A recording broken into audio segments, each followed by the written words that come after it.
Hello and welcome to my channel. My name is Laura and I like to make stuff. And right now I am hand quilting together um, a quilt top that I had finished, last year sometime. For those of you who don't know quilting terms, the top is the pieced part that you see, but to quilt it, it has three parts. So it has the top, the batting, which is in the middle, and then the backing. Um, and so to quilt it, or to be considered a quilt, you have to sew all three of those together. And so that is what I am working on here.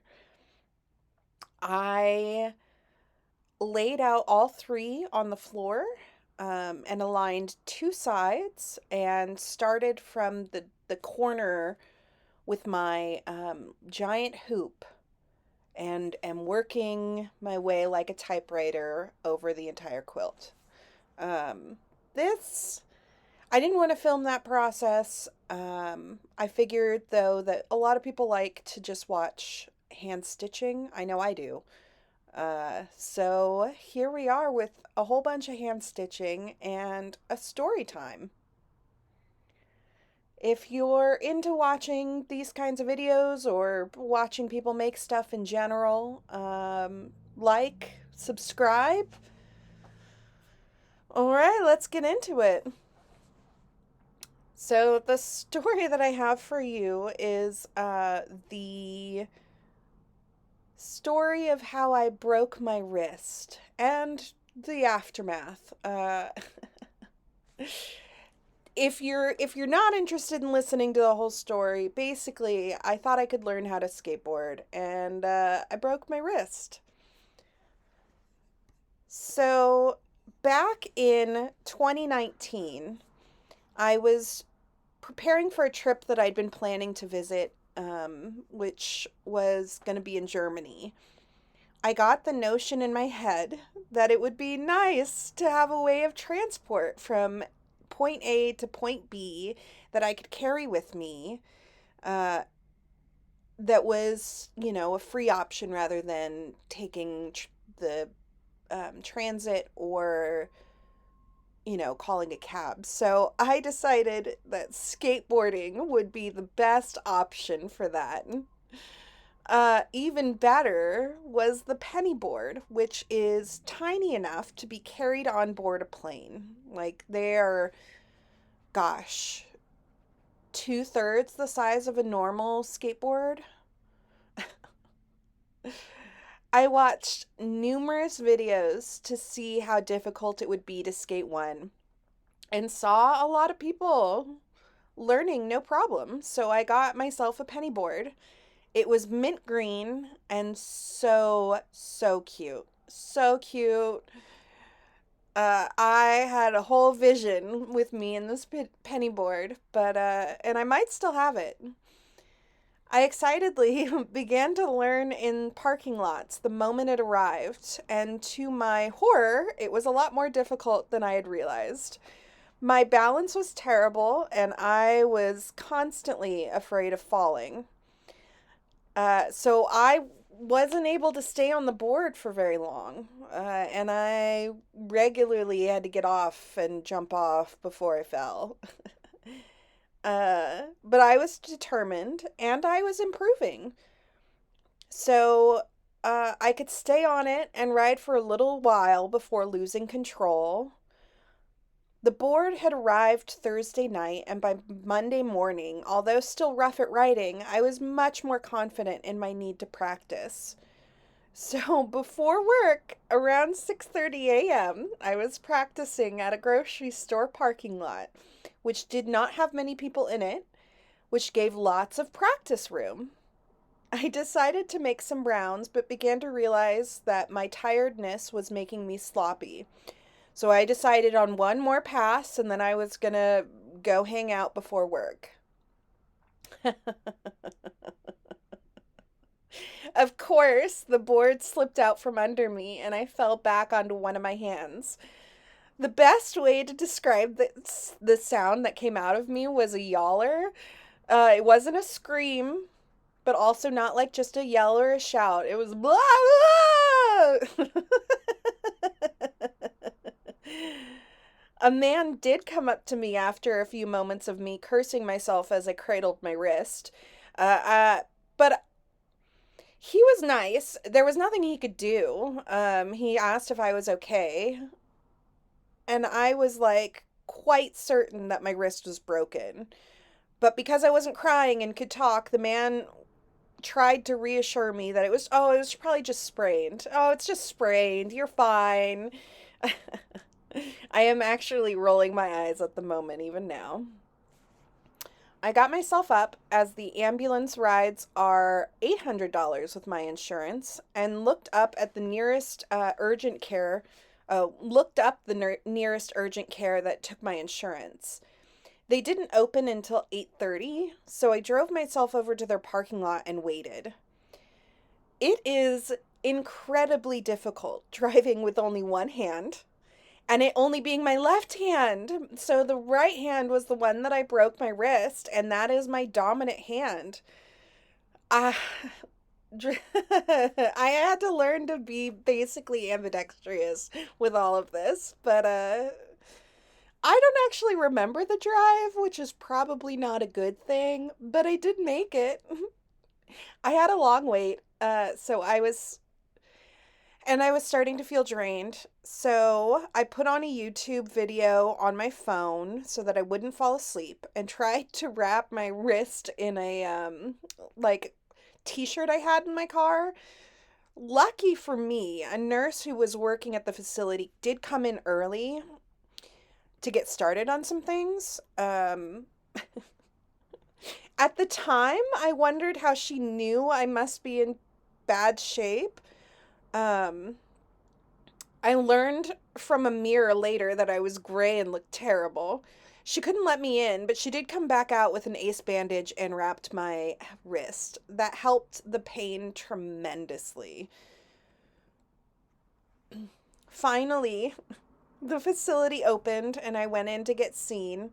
They needed me to fill out a few things, and as I was waiting and writing and having them process everything, I was realizing that I was starting to feel faint and I needed to sit down. But as soon as I sat down, the doctor came out and grabbed me. Lucky for me, I did not faint. They did have a mirror on one of the doorways that, as they led me into a room, which is when I saw that I looked gray and terrible. But even then, I didn't realize that that was like associated with my broken wrist. I thought I just looked like crap. But the room that they brought me into, it was nice. It had a portable x-ray machine, which I thought was super cool, and I hadn't seen before. Um, but every step of the way, the nurse with the ace bandage, the nurses at the station, and even the doctor was like, "Oh, it's probably just sprained."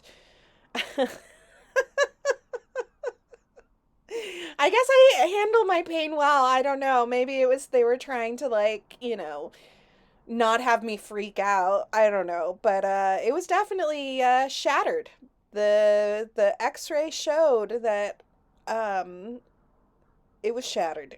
Technically, we don't have wrist bones. So what was broken or shattered was the end of my radius, which is one of the arm bones, because you have two in your forearm.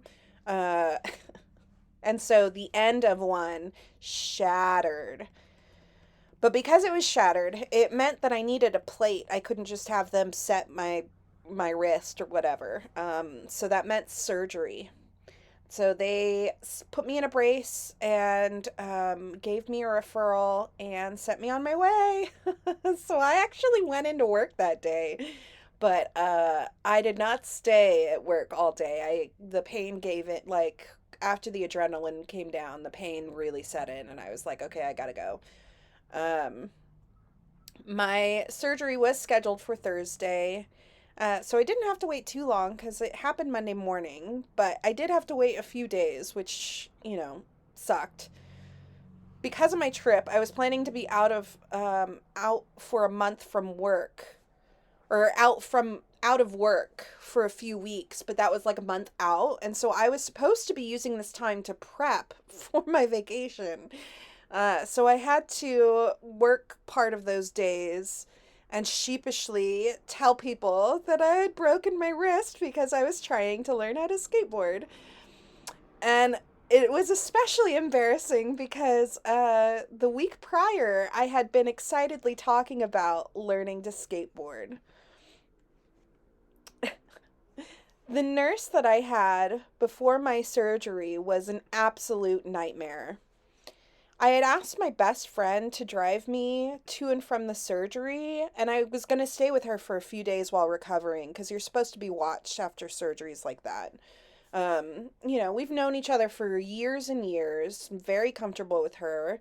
So we arrived to the facility, and I have to have her fill out the paperwork for me because it is my right wrist that is broken, and they probably need to actually be able to read the answers. So we're sitting there and joking while filling out the forms. We go and we sit down, and we're, like all normal appointments, we thought that there would be some time before I'm called back. Well, the moment that I brought back my forms, they immediately were like calling my name and, okay, we're waiting for you. And it was like, well, I didn't know that. So we go to the doors, and the nurses tell me immediately that my friends can stay, that they'll bring her back in a bit. And I was like, I mean, okay. I was a little confused as it had never been a problem in other surgeries of mine to have friends come with me. And I've had that happen before where they come back with me. Not a problem. Well, this was a mistake. I should have pushed for my friend to come with me. I, as the patient, had the right to have her come with me, and I should have pushed to do so. And what happens in the next few minutes, man, really, really sucked. I mean, I guess it's not that crazy. They lead me to the surgery patient wing, where a different nurse hands me a hairnet and a smock and tells me to get changed.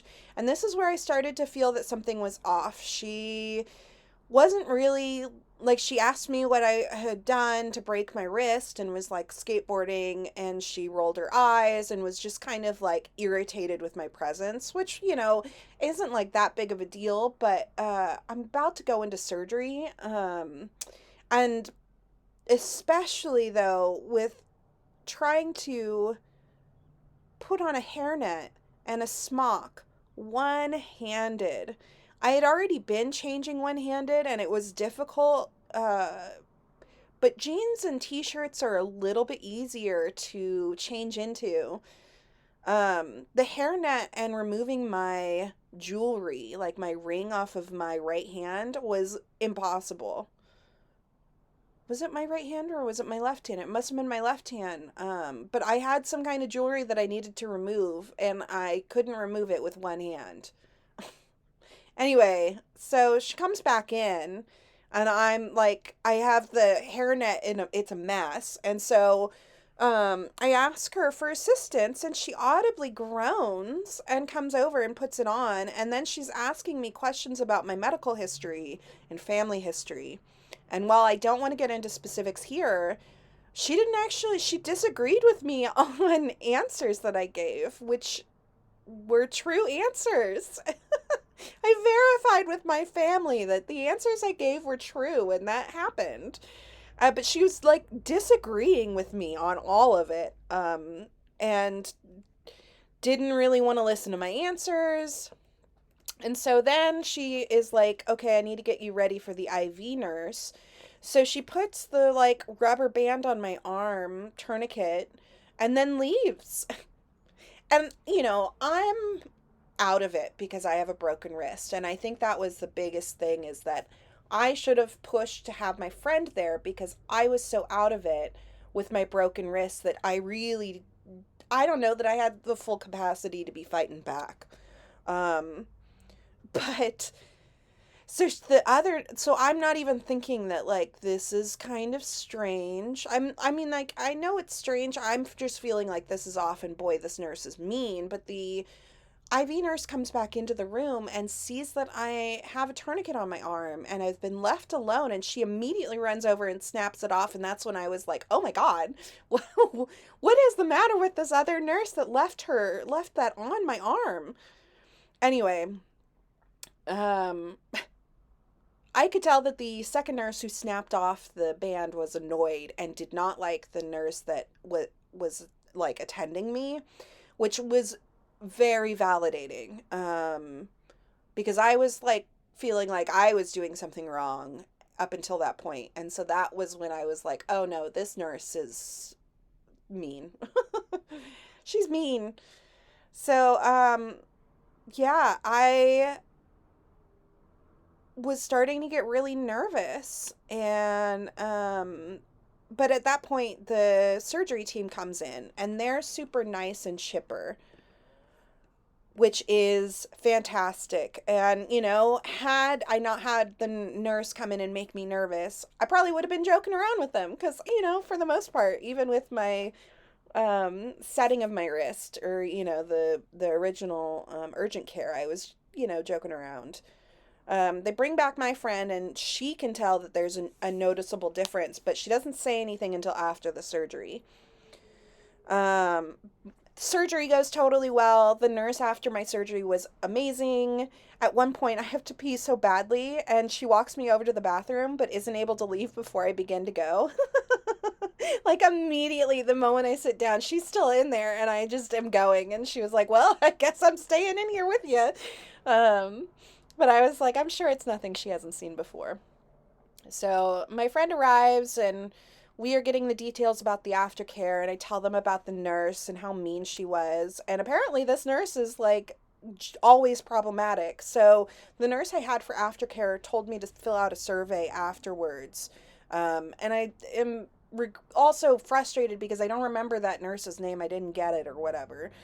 Um, because they can't do anything internally as other nurses because of seniority, I guess this lady has. So it was incredibly validating. And at that point, we left, and my arm was in a removable cast because it was a surgery. They needed to access the scar. So I actually went back later and got a plaster cast. Um, because I'd never gotten one when I was a kid. Like, this was like my first real break, and so I was always jealous of all the kids with their plaster casts, and so I got a plaster cast and decorated it to make it look like the Infinity Gauntlet with nail polish, and had everybody at work sign it, and actually went on my trip to Germany with a broken arm and didn't really have any issues. But joke was on me because they had these rentable scooters, the kind with the handlebars. And I could have rented scooters to go everywhere, but because my wrist was broken, I actually couldn't. And so I had to walk everywhere. But that was me breaking my wrist trying to learn how to skateboard. If I were to do it again, I would get wrist guards and wear protective gear. As you can see, though, I have finished the quilting process. I had a walking foot on my sewing machine, which was in the footage a little bit earlier, and boy, did that make a huge difference in binding. Um, this is the back of the quilted process. And yes, there are little knots, but I've gotten better at not having knots, like big threads of knotted mess. And here it is finalized. It is such a comfortable, cozy quilt. Right now it's on the couch. My roommate loves it because this was for him. And he's just afraid to use it. And I told him that you have to use a quilt. It's actually better for a quilt to use it than to not use it. It gets more damaged in storage than if you were to use it. So hopefully he begins using it, but I gave it to him just as we're approaching spring and summer. So, probably, I don't know. But I basically just stitched around the ditch, and that was such a faster process than the last quilt I quilted. And that is the process I'm using on the quilt that I'm quilting right now, which is a different one. Oh, and there I am. I'm going to show you the back. But I already showed you the back. So, well, thank you so much for joining me and listening to my silly story. And if you are interested in making stuff, chilling with me, like and subscribe. All right. Thank you. I'll see you guys in the next one. Bye.